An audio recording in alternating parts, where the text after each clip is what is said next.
We're here back and we're ready to rock and roll on the small business safari. And guess what we are going to do today, Alan? We're going to drink wine for the first time. We're drinking wine. I'm not. I know, but you should be. And we're drinking wine. We're drinking an Elise wine. Very good bottle of wine. Blah, blah, blah, blah, blah, blah, blah. But you're going to love this because we like to say this is good juice, baby. Love this stuff. You're going to love it all. You're going to drink it. Can I make a confession? Yeah. I have never paid more than $10 for a bottle of wine in a store. Can I make a confession? I will never pay less than $20 for just a glass of wine in any restaurant. That's why I'm going blah, blah, blah, blah. It's going to be wine, blah, blah. Let's go. Just like Sideways. What? I know. Wait, did you ever drink any Merlot? Well, they killed the Merlot industry with that movie. With that one It's line. only now just coming back. I know a little bit. It's only now coming back. See, I knew you knew something. Yeah. You know what? We're going to know a lot more today after we get done talking to our guest today. So we better jump in and talk to our guest. Who's our guest? Oh my gosh, I'm glad you asked. We have Tracy Moore from Revlocal here with us in studio as we get ready to say cheers. Cheers. Hey Tracy, how's it going?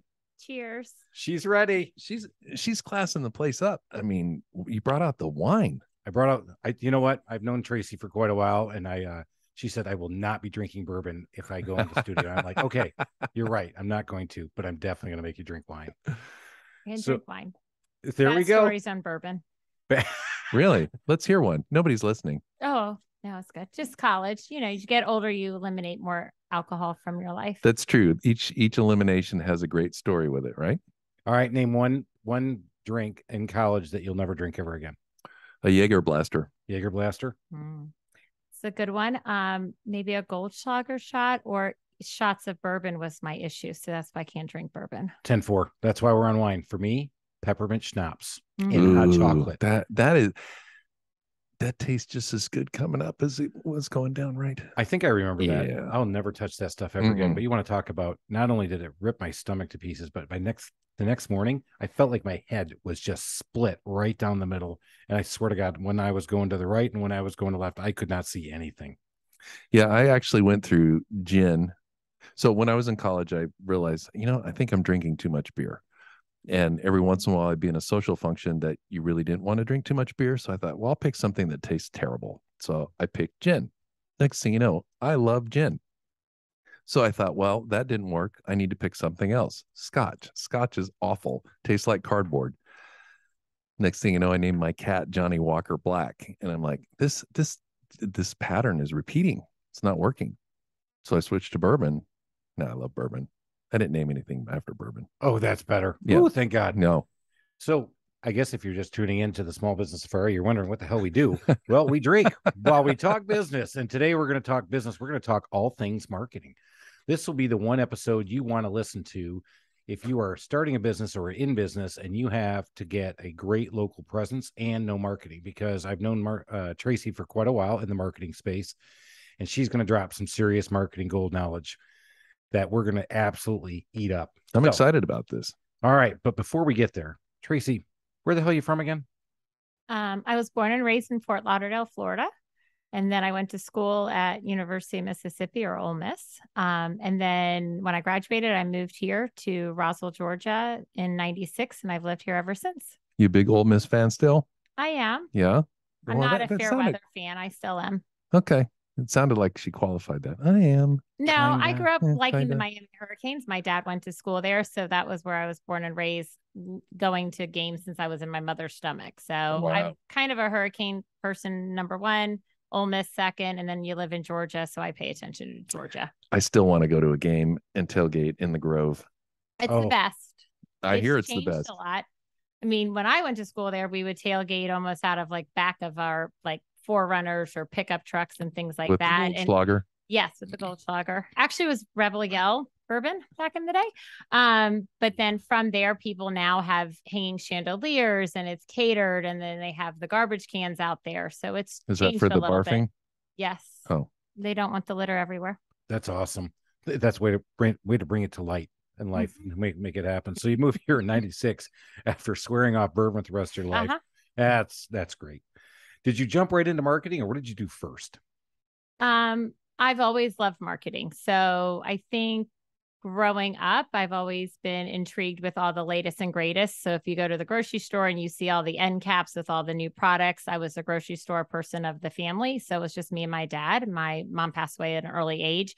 So I would always try all those sampling products and see everything new. So when I took marketing classes in college, we studied all the commercials on the Super Bowl, the best time of when to place them and how much they are. And then we had to look at magazine articles, and I was just super intrigued. So when I graduated, my dreams were to do marketing for Coca-Cola, Revlocal, Coca-Cola. I think Revlocal is good. I'm happy. But I had to get to Revlocal somehow. So I started off as a small sales company, being a sales assistant, selling sales products to Coca-Cola. Actually was one of my clients. Met my husband there. And this rest of the story is from there. You did not start with Revlocal. You went to them after this first company, yeah? I started off as a small sales company, worked there for about 6 months, and then they got bought out. And so I went to a smaller company in Tucker, Georgia that manufactured cathode ray tubes. So the old ATMs or the old projection TVs. That's where I went there. So they manufactured them in Tucker. It was kind of cool. And then from there, I worked for Altel, actually over in Alpharetta. And so some of my clients were like large telephone companies, colleges, things like that. We worked with all the manufacturers, Cisco, routers, all of that fun stuff. And then from there, I found a small company in California that does not exist anymore. They competed with the Groupons. So they were helping moms make their lives easier through kind of Groupon. So it was like a Groupon or a Living Social back there in the day, but Plum District. So it was all about selling coupons and discounted products. And halfway through the job, and I loved it because I was a mom. I had 2 kids. And so moms make most of the decisions. You should probably, you probably know that more anyway, Chris, right? When you go to a person's house to quote them on something. Oh, right. Yes. Chris's eyes glazed over. He's like, I haven't made a decision in 30 years. No, yes. You don't, but your wife does, but you deal with wives. You're right. In my business, you're right. So that's what we did at Plum District. But halfway through there, I kind of saw that coupon phase going out of the way. And a couple of clients were saying they just wanted people to walk in the door to use their services, not because they were getting a discount. They just wanted somebody to search for them, find them, and use them, not because they wanted something. I'd always heard if you get to the point where you're using those coupons, you're already circling the toilet. It has hit or misses over the time, but certain industries, it's kind of destroyed some of the salons out there because they're never going to be able to charge, full price for some of the services once you do a Groupon. And some industries, I think, have done really well over the course of time. So I started evaluating, what I really wanted to do, went out on LinkedIn, applied for some jobs, and Revlocal was one of them. Went on an interview, and they said that we make sure that businesses are in the right place. And it was weird because 2 weeks earlier, my client said, I just want people to walk in the door, use my services, and it matched. And so I kind of knew I was in the right place myself. And that was 10 years ago last week. So that's 2012. Mm-hmm. Let's go back to Groupons for a minute because you brought this up and I started twitching myself. I did one little Groupon. I did it through a company here locally called Kudzu, and I was able to offer it through there. But right as I said, okay, let's do it, I said, okay, here's what I'm going to do. Buy one, get one, right? Buy 1 hour of service, get one free, right? 2 hours of service. They buy them. I get the percentage or whatever I get as an owner, and then they sell them. And I put it up for 1 week. And so it was about to be the week of my Groupon in Kudzu. And I'm in a networking group, and the guy says, if you're ever thinking about doing Groupon, don't, because I did it as a pressure washer, and now I have 4 months of doing pressure washing jobs at cost. Yeah, because I put them out there, and I got overwhelmed, couldn't get to them. I have people bitching at me because I'm 2 months away from being able to even deliver these things, and now I have people who really want to pay me real money, and I can't get to them. And so Tracy just brought that up, and you guys have said it. So I sold exactly 68. I remember this number. It was 68 coupons, and one of the things they told me is, well, you hope that some of them don't redeem. I'm like, so I get revenue to not go to work at their house? I'm like, no, I want to. Sounds like the government. Do it. And so, but I would tell you, out of every one we did, we only did about 30 30 plus jobs. We didn't even do half of them. And not one of them signed up for more than the 2-hour service and never came back to my company. Yeah. I mean, from what I've heard, you get the bottom feeders. And, you can talk a big game of, once they use your services, they're going to come back for more. I had a whole spiel down. I was actually coming to some of the end of the jobs and trying to talk to the customer and get more. And you're exactly right. They were not my customer. It was one of the worst marketing things I'd ever tried. And thank God I only did as little as I did. I only opened it up for, I think, like 4 or 5 days. But again, live and learn. That's marketing. And that's what we're going to be talking about here. Things that work and things that don't work. I'm dying to know if print is dead, if direct mail is dead. Is it just all digital now? It depends on who you ask. It depends. It does. It is election season, isn't it, Chris? She's running for office. What is she running for? No, it does depend on who you ask. I personally use them when they come to my house, a direct mailer or money mailers. I use them as cold call materials, if you want to be honest. So you don't actually use their product. You use I'll use them. Those are great source for me. Look at Chris, write that down. I got that written down. So what we just learned today is send some printouts so people can call and solicit you on their business. And it's true, because when I call people, they'll say, I'm like, oh, how is this coming along? Because most of the numbers are changed on there, so they can see like what month you've called at. But I always use it as an example. And I remember going into a potential client that I got from a money mailer. I called, it was a brand new business. It was actually in the healthcare world. I won't say who it was. And when I went in there, I said, what made you do money mailers? And he goes, well, I just thought I needed to. He goes, I personally throw them in the trash. I said, okay, so if you opened up a money mailer, what would you do when you saw the coupon or a discount? Because if you're going to do them, you usually do a discount or a coupon attached to them. And he goes, I probably would check the person out online. I said, okay, so when they check you out online, you don't have a website, you didn't have a Google My Business page, you didn't have Facebook, but you have this coupon. What makes you think people are going to come in here, especially in the health industry? So it was eye-opening to me when I asked him how much he spent, and he had to do 6 months. And it was like, I think almost maybe, I don't know, it was maybe 5-7 years ago, maybe $750 to $1,000 a month, but he throws his in the trash. And so it was just interesting to see how that works. But I wish that was the number, as I learned that Money Valor and Valpak didn't work either, because I was doing your yacht would be at least 30 feet longer if you hadn't wasted all that money. If I had not wasted all that money, you know how many more trips I could go on, Alan? I have so there aren't enough weeks in the year. This is hard. And so thank God I've lost some money. So I have to keep going back in here and working and listening more about how to do better at marketing. So let's get back to that, shall we? Not my personal. Okay, thank you. So again, Tracy's like, what did I just do? Yeah. Why am I here? Well, yeah, we're getting back at it. All right. Yeah. So back to Alan's original question. Yeah. You're basically saying print's dead. So print studies have said that print brings in less than 1% return on investment. I do see it working for some industries if you match it with other services. So I have a couple of painters that use it. So maybe 10% of their commercial business comes from print, and then 90% of the residential all comes from online. So I think before COVID times, and 3, 4, 5 years ago, when people would sit in offices and you would see the magazines on the tables or those home improvement magazines, people would look at them. So I think in some industries it does well if it's matched with something else. I think just focusing 100% in print is not how it's done. So to answer your question on that, I do think that part is dead. You need to have it paired with something else.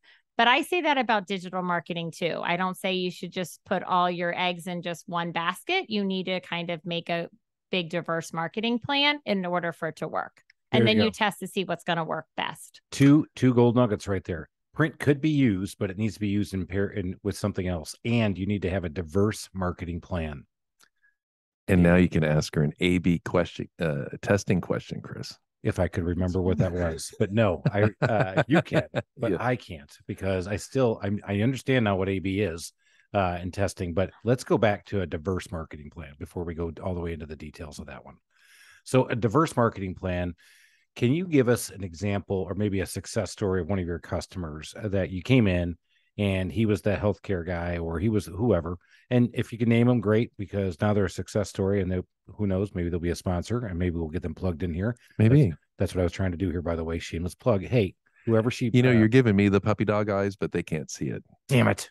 All right. So Tracy, success story. You came in, you helped him figure out a diverse marketing plan. How did you help him? What did you do? What did you implement first? And take us through, give us that marketing 101. Okay, perfect.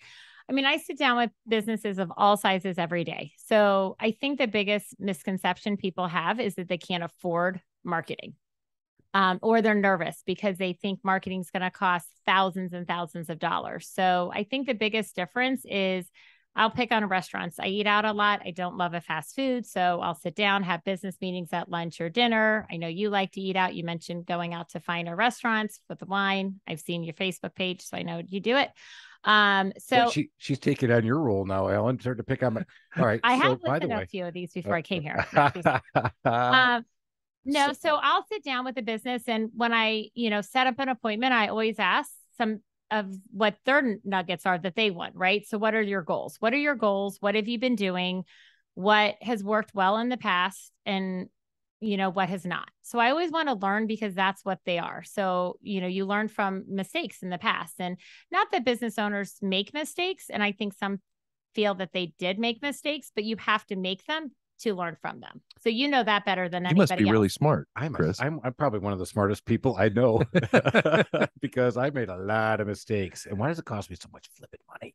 Anyway. But you learn from them, and then you know what works. If you don't try something, then you don't know if it works. And I think that's the next biggest scary part for some industries, especially like yourselves.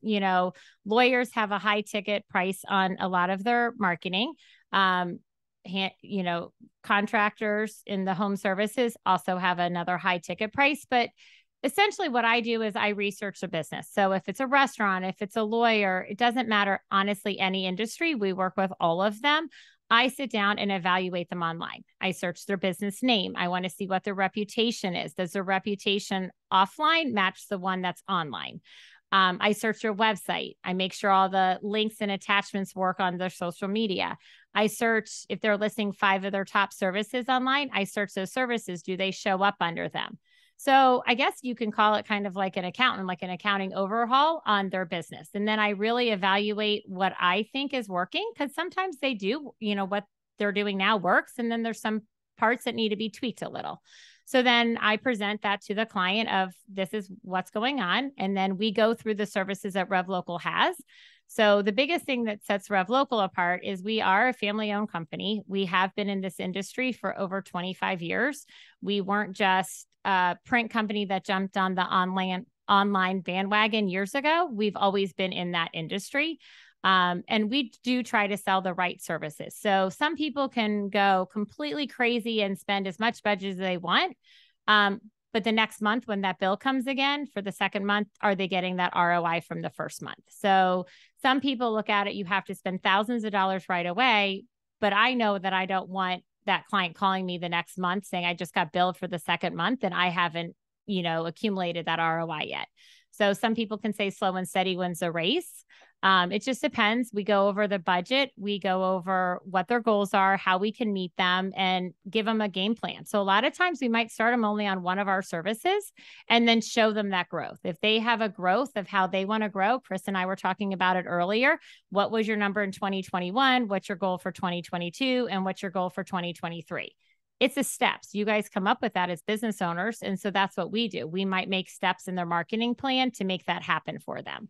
What's a reasonable amount of time, to really test something? So somebody, you actually started with some people don't think they can afford to market. And I'm thinking, well, you can't afford not to market, but you throw this money out there and you're expecting an ROI, and the phone doesn't necessarily start ringing off the hook tomorrow. So what are some realistic expectations you tell people when it comes to launching a marketing campaign? That's awesome.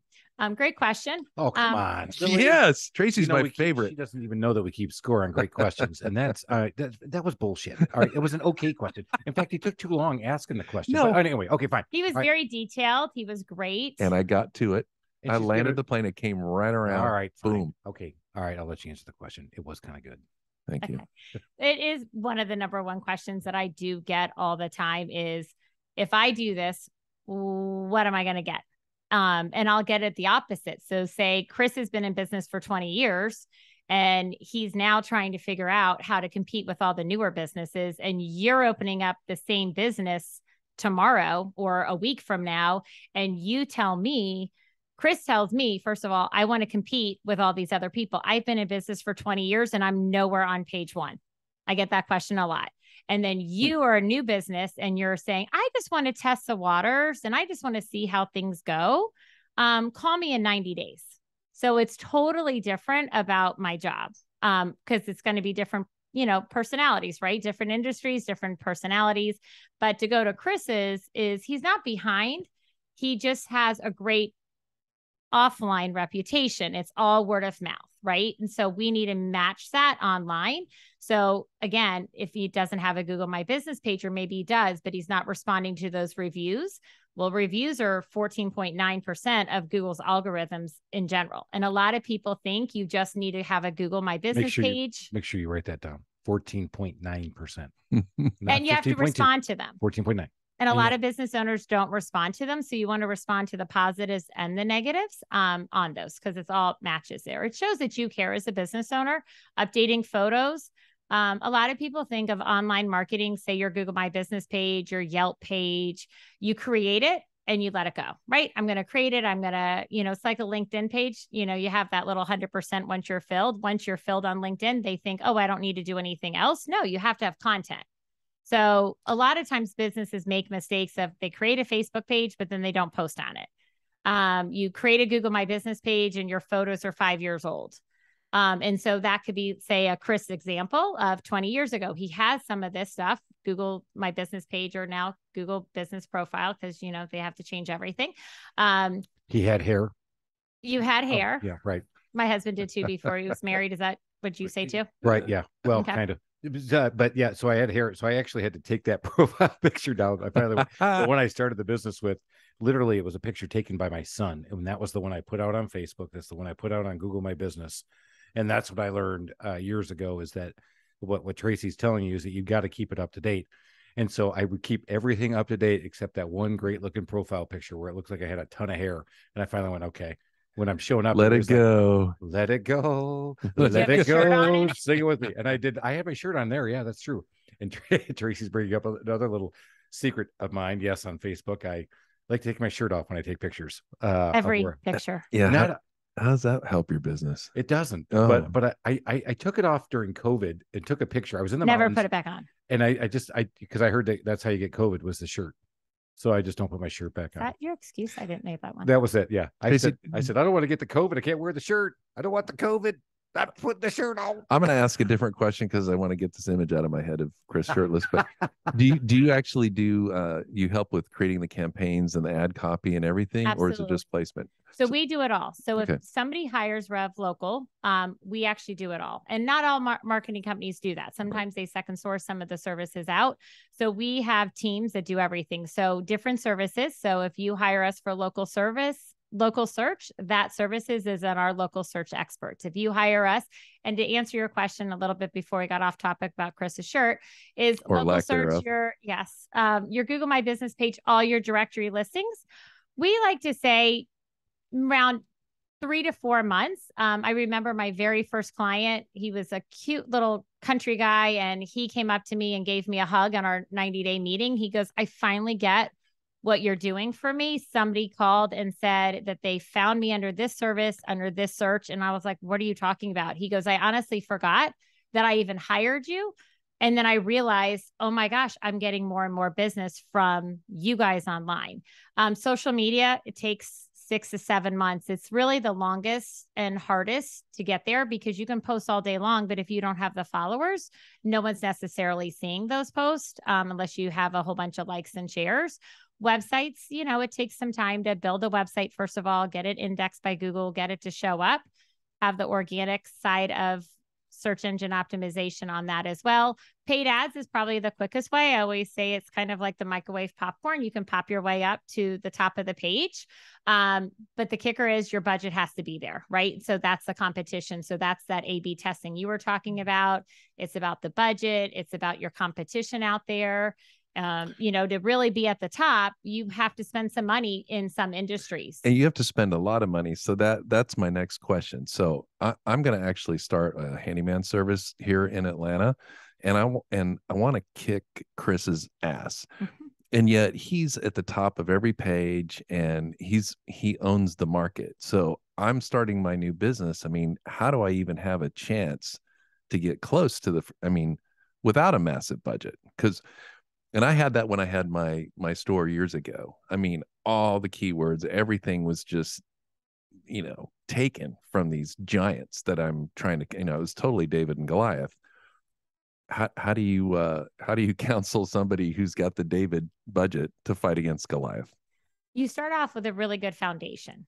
So how you're being found. So Chris's main area is Norcross. So he really does show up everywhere in Norcross, but for him to show up in Sandy Springs or maybe Dunwoody or Alpharetta, he has to pay to show up there. So the map section, that Google My Business page, they only show 3 businesses, and they're going to show them that's relevant to the searches in Norcross. But if he wants to be on that first page of Google, then he's going to have to pay to play. So look at Google as a monopoly board. I always tell everybody the object of the game of Monopoly is to buy a whole bunch of property, have somebody land on you, and pay you rent. So the first page of Google is, broken down into 3 main sections. So you have your paid ads up at the top, which is what you're talking about. So you pay to play. So however much competition is vying for those top 4 spots on the paid ads, because they show 4 at the top, that's how it's generated from the budget. And it goes through a couple different things. You need to have a good ad. So it has to be an ad quality score. They look at your reputation. It looks about the budget that you're willing to spend. And then that generates that cost per click, and it gives you an ad quality score. And so that all generates to show how many people can fit at the top of that page. On the Google My Business top of the page, a lot of people don't realize that at the bottom, there's also paid ads. There's 3 of them. So those ads didn't pay enough to get to the top of the page. And then the next section is your map section. That's where most people really know, because it's the driving directions, it's a call button, it's looking at their website. You can look at the reviews, their photos. I say that's your storefront. So the old days, you walk through a mall, if you see a pretty picture in the window and you're looking for art, or if you see a cute top, you're going to open up the door to that business to go in there. That's your Google My Business page. Look at it that. If it's not pretty or doesn't have a shirt on, somebody's not going to go in there. You need to go to the cute top store, Chris. I knew exactly where you're going with that. Hey, hang on now. I think it attracts viewers. All right, no, go. I want you to comments. Finish. Yeah. And it does. I definitely get eyeballs on that one. Yes. And then the third part is at the bottom is all the organic. And so that's where websites show up. So that's your organic SEO. So that's where your websites show up, or directory listings. So if you're searching, say we're drinking, if you want to go out tonight, you want to go to a nice seafood restaurant, steak restaurant, whatever. I know you're drinking beer. Chris is now craving steak, and he types in best steak restaurants in Atlanta. You might get some paid ads up at the top. You're going to get the Google My Business page or Google Business Profile. Love that they changed it. And then at the very bottom is that organic. So you might see for restaurants, TripAdvisor. You're going to see some Facebook pages pop up. You're going to see some websites. You're going to see Yelp. You'll see other directories in there. And so that's what I was talking about in the beginning, about all your eggs in one basket. We talk a lot about Google. It is the mothership of all the directories, right? It's the top. It's the Mac Death Daddy. Star. It is. It's all the way up at the top. Sucking everybody in. And I'm kind of curious, and I wonder if I'm typical of a lot of consumers now. When I Google something, I don't even see the paid ads at top, because I won't click on them. I intentionally go down and look for the organic, because I want to know, and I go past the TripAdvisor and the Yelp and everything, and then I start looking for the ones that really should be coming up. A lot of people do. So I personally don't click on the ads myself because of what I do for a living. I don't want to charge people money. Another big question a lot of business owners say, like Chris, because he's been in business a while and you were newer. Chris is nervous about the paid ads because he's like, my competition could click on it, and use all my budget. There's a limit to that, right? Google has stopped that where you can't do that. Yes, you might get away with it like one or two times, but it's not like it used to be. You mean, so when I'm sitting here watching Monday Night Football and I you just can't keep click clicking, I keep clicking on my competitor all night long. You're telling me that's not working? No, because you probably can't see your competitor. I had built up pop a callus on my finger. I had built up a callus on my finger, basically hitting that sucker and going back to it and going back to it. Screw you the whole time. Yeah. While I'm watching football. So you're, oh boy. So there you go. A little key nugget right there too. That's a big one. It's hard to take out your competition by being negative. But we'll go into that. Of course. Yeah, a lot of people thought you could do that, and you could a couple of years ago, even 4 or 5 years ago, people would do that. But that's why when you click on anything and it gets highlighted like a lighter purple or whatever color it is on Google, it also tracks the traffic. So when people are searching your traffic on your website, the new visitors, that's what Google has done. So that's akin to like when you try to get in the elevator and somebody else gets on there and you're hitting one and you hit one, and you think, oh, it's going to make it close faster. The answer is no, it never does. You can hit those little arrows to say close. Yeah, and you can hit that, but you can't hit one and make it go faster. You were that kid, weren't you? I was that kid too. Did you also hit all the numbers to make the elevator go to all the floors afterwards? No, I didn't do that, but I will tell you, like especially when I was in corporate America and I'd have to go up to the 8th floor and we had 32, and I did not want to stop at anyone between 2 and 7, right? And so the big elevator doors would open and I'd close, and you'd see somebody running them. Oh yeah, come on. And I'd be going, close door. I was that guy. So you didn't hold the door open? No, he made him feel like he was helping. Like, come on. Stabbing him in the back. Oh, the whole Brutus. time. Hey, I'm just trying to get to my job. It's all about Big Daddy. You know what? And I want to make sure my company was taken care of. Okay, I'm kidding. Wasn't that bad. All right, let's go back to this. Not totally sure you were kidding, but I'll go with that. You're right, actually. Okay, so let's go back to the Google Monopoly board. I love the phrase that Tracy uses. She's used this with me in the past, and I'll make sure everybody has a chance to really soak that in. Google is a monopoly board, and your job is to buy more real estate on there if you want to grow. So if Alan thinks he can possibly even come close to being as good as me, you're nervous already. Huh? I'm coming. Dude, I will take you out by your knees. I will take you out on your knees. You know what? Those tires aren't even going to be close to inflatable by the time I'm done. So good luck getting to that job, buddy. I have not done that, by the way. Never done that. You haven't slashed your competitors' tires, but no. You've thought about it, obviously. I'm just saying no. I mean, just so we all got it straight. I did not do that. I'm kidding. I never did that. All right. So Google Monopoly board, top of the board, most expensive real estate. It is. For sure, because you have to pay your way up there, but that's the only way you really can get outside of your local search. So that's Park Place. It is. And a lot of people try to cheat the system. That's good. So if you have a plumber and you want to be, or say Chris is trying to cheat the system and he has an office in Norcross, but he then tries to come up with like P.O. boxes or those rent a mailbox et cetera, and they have an address, but they're not really a business, and you try to buy them in all the different cities. A lot of people have asked those questions before, but you have to manage all those listings. Just because you have an address does not mean that you're going to show up in that 3-pack on the map section. So when I first started with Revlocal, there was actually 7 businesses that can show, and then it goes down to 3.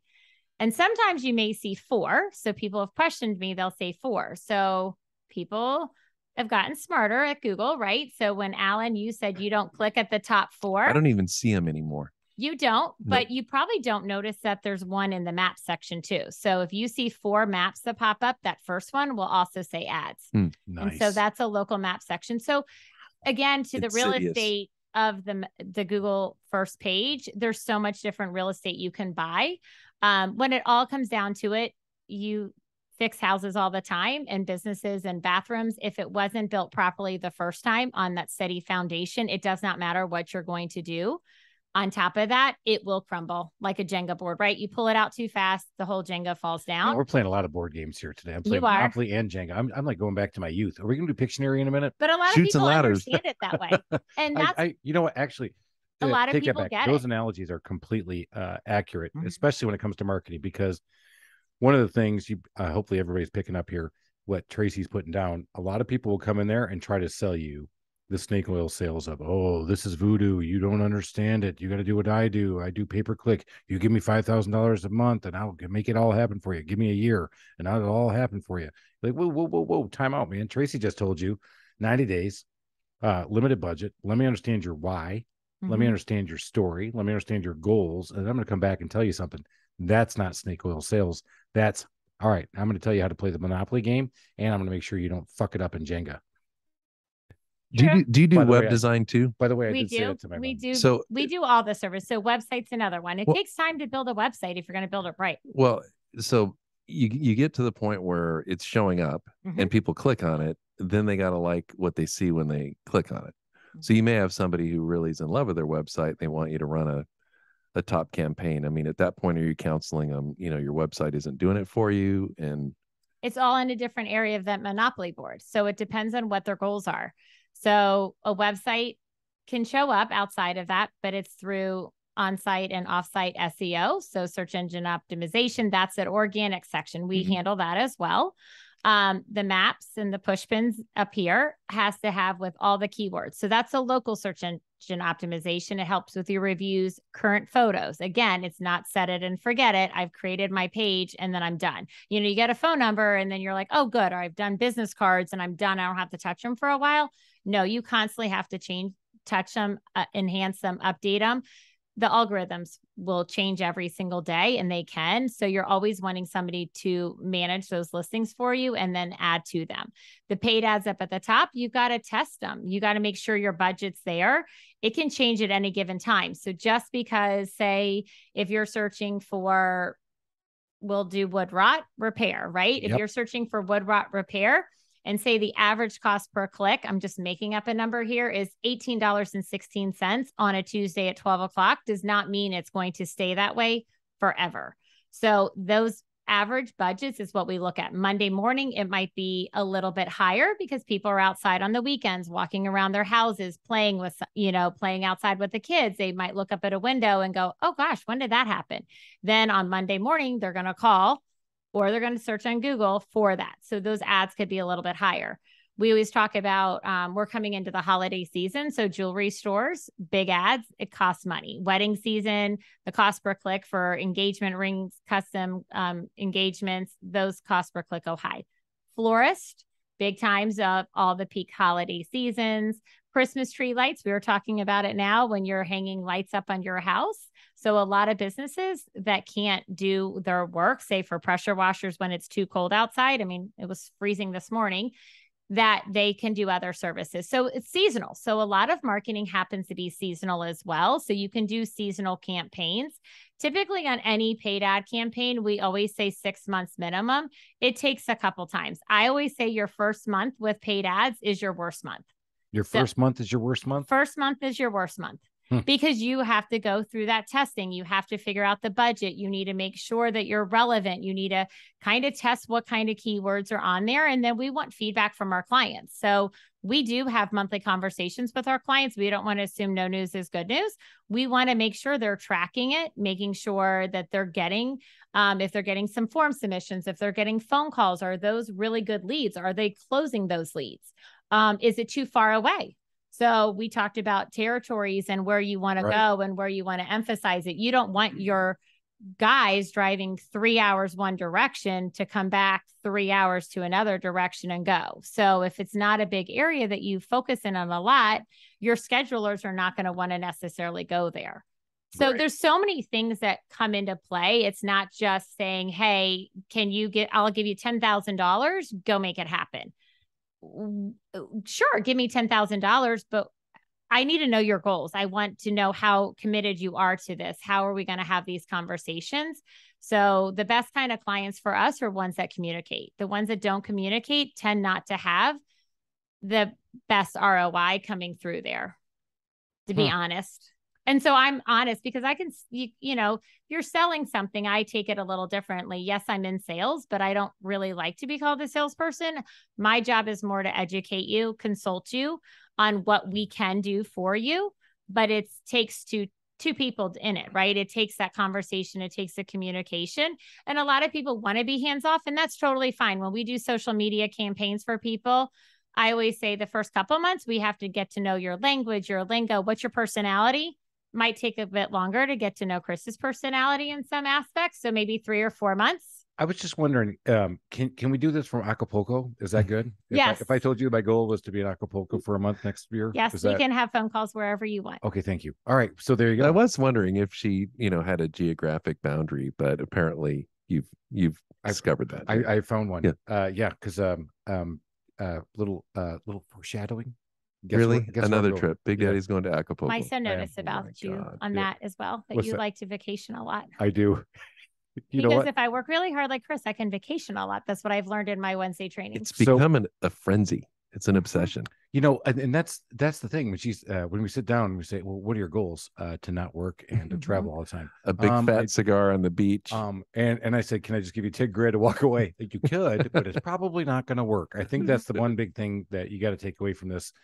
I do work on this quite a bit. And that's why Tracy's here talking to everybody right now about how hard it is to get this, because you gotta constantly be watching it, and you can't say constantly. I hate that when people say, "Oh, I work 110%," or "I work 24/7," and I do 24/7 marketing, and I do 110% this, that, and the other stuff. No, that's not true. I'm saying that what she said was, you have to get Google reviews, you have to respond to them, you have to understand what worked, what didn't work. I use a monthly on that. I use a weekly on my Google reviews, and I want to go back to this for a minute. So Google My Business has been really good for me and growing my business here locally. It's been great. And one of the things that I've heard on other podcasts and I've heard from other people is it's the consistency of reviews that's important. And Tracy brought this up before the podcast. Can you talk a little bit about, because Google is the big behemoth, you get a review, you need to respond to it, but you can't plant them either. So talk a little bit about how they can figure out those. Oh, you can't? No. I am so sick of, and now everybody has a million reviews, and the Amazon ones are the ones that absolutely kill me. And I actually sent a bunch of them to my son, who's an English teacher, and they use them as illustrations in the class. But it's like, I'm looking at a barbecue thermometer, and I've got these poorly written reviews that said, "Oh, this product helped save my happy #1 marriage," and I'm like, and hit 5 stars. My happy lucky and I mean, and you read through all these they're just obviously garbage reviews. And companies now, and I know it's probably part of your service too, is automate the solicitation for a review. And so I'm starting. I mean, I still look at that overall number, but I'm so much more skeptical on the reviews than I used to be. So in order to leave a review on Google, you either have to have a Google My Business page, or now it's Google Business Profile page, or a Gmail address. So yes, can somebody go in there and create a whole bunch of fake Gmail addresses? Yes. But if Google does their sweeps and sees that it's coming from the same IP address, or they're trying to cheat the system, or Chris now knows he can't click on all the paid ads and tries to create 10 different types of Gmail addresses. What do you do with all that free time, Chris? Yeah. I know, I got so much extra free time. And guess what? My middle Your fingers are going to be all supple now. My finger is going to be, I'm going to start, I'm hydrating. It's great. Yeah. So Chris tries to cheat the system and creates 10 fake Gmail addresses to go leave 1-star reviews on Alan's awesome handyman service. Yeah. Whatever your business name is going to call. Loser. Eventually people can actually see that. And so there are ways to flag them. But unfortunately, what happens in Vegas stays in Vegas. What happens online stays online. So the only way to really get rid of a negative review is you can respond to it so other people know that you still care. You're not going to please everybody, but to get more positive reviews, right? To suppress that review. So I think a lot of people think that I'm only going to focus on my reviews maybe once a quarter and ask for a whole bunch of reviews. Well, you can send an email out to your last 100 clients in that quarter. And if all 100 happen to leave your review, which won't happen, all in the same day, Google's not going to necessarily showcase all of those reviews because they're almost going to think it's kind of spam or fake or phony. And Google did good things. I mean, it's both sides. I have a lot of clients that say that the reviews aren't being showcased, or maybe they got removed versus the other ones. But if Google thinks that there's something wrong and somebody is only leaving one review, they may choose not to showcase that review. Restaurants have a love-hate relationship with Yelp because Yelp might say filter reviews or not recommended reviews. It's just because those people haven't left a ton of reviews in the past. So during COVID, Google actually shut down. We had this conversation with Chris. Yep. Reviews. You could still leave reviews for a business. They weren't showcasing any of them to protect the business owners. They actually did that for about 6 weeks. Some of them did show up. You still had some during COVID, but they wanted to make sure to protect the business owners. So I think business owners do have love-hate relationships with some of these online directories, but they really do benefit the business more than they probably hurt the business or harm the business in some aspects. So, yeah, reviews, reputation, we try to make it easy. We respond to it because a lot of times the business owners at the end of the day don't have time to keep up with it. So we do have tools that we will respond to those reviews. We'll ask for those reviews for the clients too. A lot of places do. If you go to the grocery store, if you go to Kohl's, or if you go to some of the retail stores, it might have like at the bottom of the receipt, can you go online, leave me a review? Well, you go home, you throw that receipt away, you forget to leave that review. Most people don't tend to brag about the positive experience. They only want to talk about the negative. You're right. So the way I tell people to look about reviews and pay attention to the reviews is be more proactive, not reactive. So that's the best way to accomplish reviews. What do you think about the name of my new business, the More Trusted Toolbox? Oh, am I going into business with you, Tracy Moore? Hey, all right. Hey, listen here, Tracy Moore and Ellen, not being trusted. You guys are both going to get slapped with a lawsuit so fast your head's going to spin about patent infringement, something infringement. I'm going to come up with some. Yeah, you know what? Tracy knows all the lawyers I know, but damn it. I'll find somebody. You're going out. All right, let's go back to this. One of the things that Tracy has preached, and we haven't talked about it, so I want to bring this up so we get it out in the podcast. As you think about your offline presence, she said this earlier, you need to take your offline presence and put that online presence out there. So whatever you value as a business and how you do things, what makes you you're unique, that can beat you against other competitors, that's what you want to start putting out there online. And I wanted her to talk a little bit about that. Talk a little bit about how you take, hey, can I say, yeah, hey, we can come fix your house. Hey, I can come do your wood rot. Hey, I can do this. Tell me how I should better portray myself online as an owner, as a business. Absolutely. So one of it is making sure your photos, your reputation's out there. You have crystal clear information. It's easy about your services. If you have to charge to go extra places, say that on your website. Be very, very upfront and honest and transparent, I guess is the best word for it as far as your reputation online. So, usually in your contract services, right? You'll go out and quote a service. And if it's especially a larger service, so maybe not like your handyman for a half a day or the day, but if you're building a deck or taking apart a deck or fixing the concrete or stairs or enclosing a screened in porch, a higher ticketed items, bathroom remodel, shower, a hole in the wall, ceiling, whatever you do, people are going to ask for referrals, right? Testimonials. How's your reputation? Are you bonded? Are you insured? All that good stuff. Do you come in trucks with your logo on your shirt? That, to me, that's all matching your reputation online versus offline, right? So how does that match online? Do you have your website? Do you have those reviews? Are you responding to it? Your social media, tell your stories and passion. One thing I gave you a tidbit on this earlier, and I don't even know if you know this, but my son worked for him a little bit over the summer and absolutely loved it, but he has training classes. And I don't think that everybody understands that. So maybe don't do your training classes on Wednesday mornings, Alan. But on He's Wednesday going to love working at my trusted toolbox more. More trusted toolbox? More trusted. You know what? I'm going to work on something in a minute. But I was actually basking. His hamster's running in his head so fast right now. It is. I'm going to maybe have more wine. So I'm going to keep drinking more wine. More wine. You're going more down. I get back to her son who loved working for me, Alan, for me, right? There's nothing to compare it to. But you need to tell that passion. So to me, I think a lot of businesses don't understand that. So I was talking to Chris about this earlier.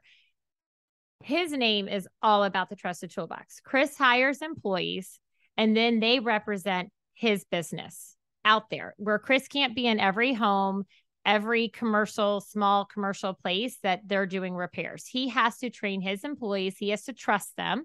He has to educate them. He has to make sure they're equipped with the right equipment. That's about as pun I can get. Is that what the word is? That was pretty good, actually. Okay. I was about to say, I'm not witty at all. At all. I love I love to walk into ladies' houses, look at everything. I'm going to make sure I got my right equipment with me. Oh my gosh. If I And- knew that's where you were going to go, Oh, what? I would never have used that. And wait, it's even better. No, so people don't. ask all the time, hey, what do you guys do? And I look at her and I go, we do everything. Wink. Wink. You winked twice at me. That's why he's not allowed in the customer He center. winked with both eyes. We do everything. Yeah. That's why he's not allowed out. But he trains his employees, clearly not like this. No, he trains his employees to do well. As I say, not as I do. Exactly. Yeah. So you go in there, but that's the passion. And I think the part that stands him apart from everybody else, and show that online. So talk about it in Facebook, talk about it in lives, maybe even do a snippet about your training classes online. Yes, could your competitors, quote unquote competitors, go out there and steal stuff from Not you? even a chance. Go ahead, Alan. Try this. But again, What? but I think there's room for everybody in the business. So a lot of people ask me, in fact, we talked about it in one of our group chats, is somebody got a referral. It's a true story. They're in Texas, got a referral to a business. That business sat down with one of my colleagues, and they talked, and that person and them ended up having like 10 different people in common. It would be almost like you, Chris. And then that person said, I make all the decisions. I trust my marketing person. I trust the owner. You're good. This is great. We're just going to go over the budget. And then they came back and said, can you give me a couple other businesses? You ready? That do marketing, because we have tried to get 2 other quotes to compare your services to, but they don't respond. I love that. Well, shouldn't that be the best thing? So they asked us to give us 2 of our quote unquote competitors to go look at. And that's one of the, if I understand that correctly, it's the dumbest seen. thing I've ever heard. Thank you. So we responded and basically said, I think that's your answer. They don't have the time to call you back. Was it a millennial that asked you that question? It wasn't even me. It was one of my colleagues, but we share stories of, this is an odd one. I have a vote. Yes. Yeah. Yes. 100%. Yes. Hey, I'm too lazy to go do this. Can you go find me 2 other quotes and bring them back to me? Uh-huh. Yeah. Speaking of the next generation that's younger and dumber. Yeah. Are you starting to use TikTok? Are you starting to use all these things for people with the attention of a goldfish gnat? We get that question a lot. So totally aging myself. About 5 years ago, everybody talked about Pinterest, right? Can we advertise on Pinterest? We get Nextdoor a lot. We get a lot of closed networking, not networking groups, but closed Facebook pages. There's a lot of mom sites out there, going back to the moms making their number one decision of the family. Eyebrows raised, Alan. Yes. Mom sites. Really? Yes. How can I get on those? Hey, baby. It's not mommy. No, your wife can. So you can, or you want to dig a handy man with no shirt on? Here he is. Oh my goodness. Oh my God. Where do we go? Let's get back here. Back on track. All right. No. So a lot of those places, a lot of people will go on there to go ask for reviews, reputation, all of that. So going back, I almost lost my train of thought when you said you were going to be a mom. You had your mom voice. So I totally lost my train of thought. Well, totally threw me off. I'm used to the no shirt, but the mom voice totally threw me off. But to go back to that, I think that's kind of where people ask me those questions all the time. So should I advertise on TikTok? Should we advertise on Nextdoor? Should we do here? My biggest thing is that there hasn't been a lot of proven analytics back on TikTok, whether or not it can bring in that much return. There was a fast food place that came in. It was off of Old Milton in Alpharetta. And I stopped in there to talk to them about their online marketing. And they said that they wanted to wait because they actually had some TikTok star that was coming in and was going to do some like little episode about their fun little restaurant. And this person was from Alabama. Well, what happened is they did, and 4,000 people came into this restaurant in 2 days. They ran out of chicken. They ran out of all their stuff. So going back to the Groupon, sometimes it could hurt you if you grow too fast, right? So I guess my point is that a lot of businesses, it doesn't matter if you have, Chris says he has, $50,000 a month in marketing. What can you do? Doesn't mean you have to spend $50,000 of marketing, because if you spend $50,000 in marketing, are you really getting your return on investment afterwards? And so I guess that's my point, is that we want to look at all those different services. So Google My Business, your Google profile page, your maps, your push pins, your reviews, reputation, foundation part, right? You build a house. first. You have to build a steady foundation. Then you obviously websites attached to that too. You need to have that. You need to please that button that says websites on there. But then do you want to do your paid ads? I mean, you could do a whole bunch of paid ads, but right now, a lot of people can't do that because they don't have employees to service that. So they don't want to go too crazy. We have a mutual friend who had to come out of our networking group because he didn't feel comfortable getting referrals from us if he couldn't give them the same satisfaction. That is a smart business owner. He wants to keep that foundation piece, but he knows he doesn't need to spend extra marketing because he doesn't want to spend extra marketing and then hurt his reputation. Does that make sense? Total sense. So we break it all down into that business goals for that business to sum it up. You did great. This has been awesome. I think one of the things you got to take away from what she just said was when she said foundation at the beginning, to be honest with you, I'm not sure I caught it, but maybe you guys all did on the podcast. But what she's talking about is taking care of your own business, and you can go viral. Yeah, sure. That's a one-time event, but you got to stay after your business because your foundation is what keeps bringing people back every time.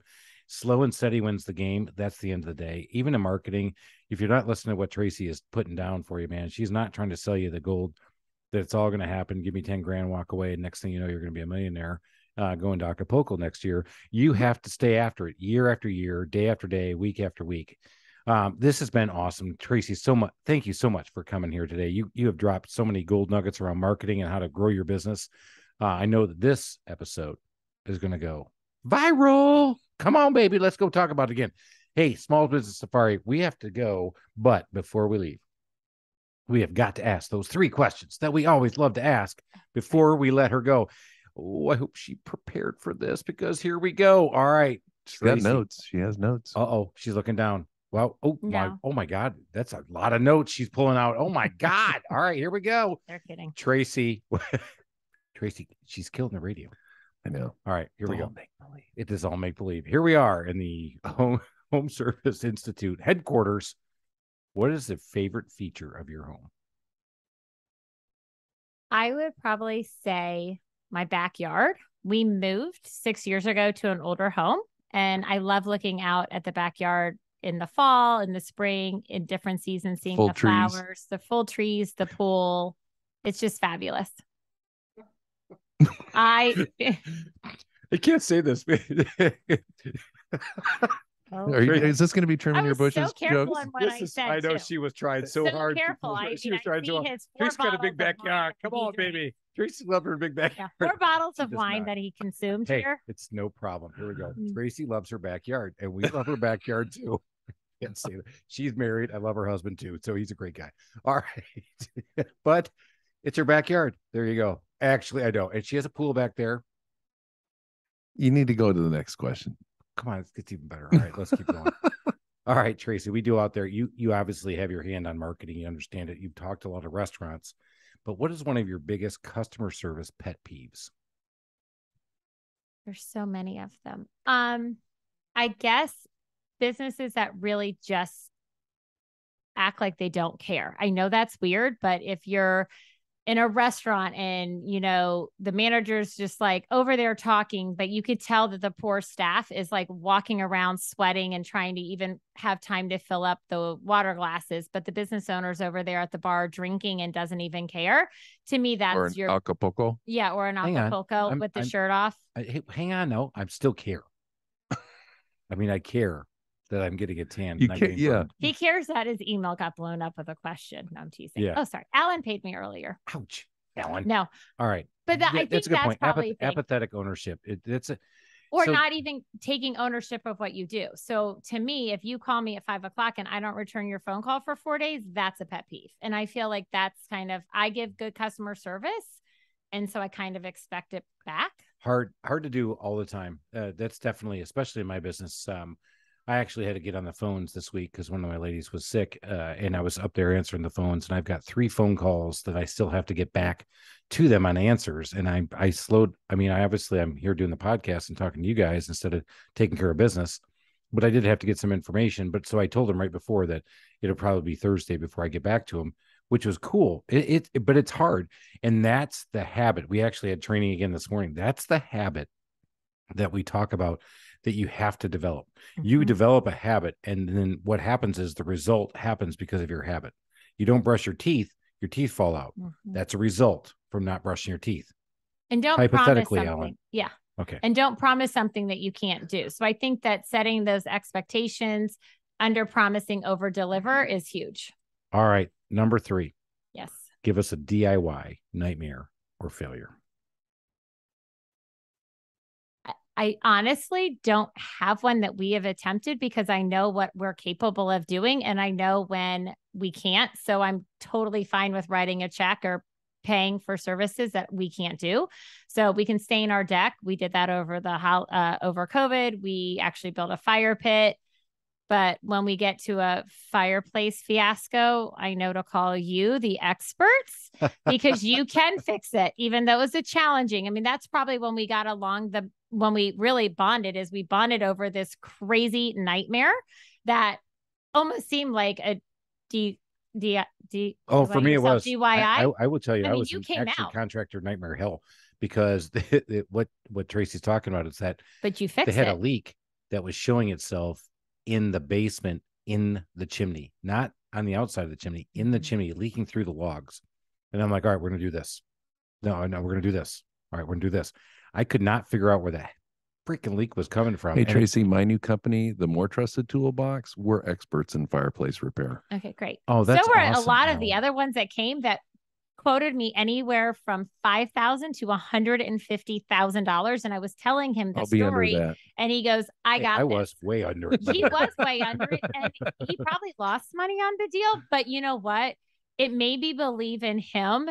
And since then, I've probably posted and commented on his and tagged him 100 times and had my son work for him. And I totally 100% trust him because of that fiasco. So it could be a customer service nightmare, but we can laugh about it now. But it was almost like it was your house. I mean, even my husband said, there is no doubt that Chris cares. Oh, 150%. I mean, stuff's going to go wrong in your industry. I mean, you're never going to be perfect all the time. Do you know what it was, by the way? It was a drain spout that was a gutter that had a crack in it. And all we had to do was fix the crack and put the gutter, whatever you call the downspout thing, the other way. And what it was doing is, in certain amount of rain, it had that trickling leak.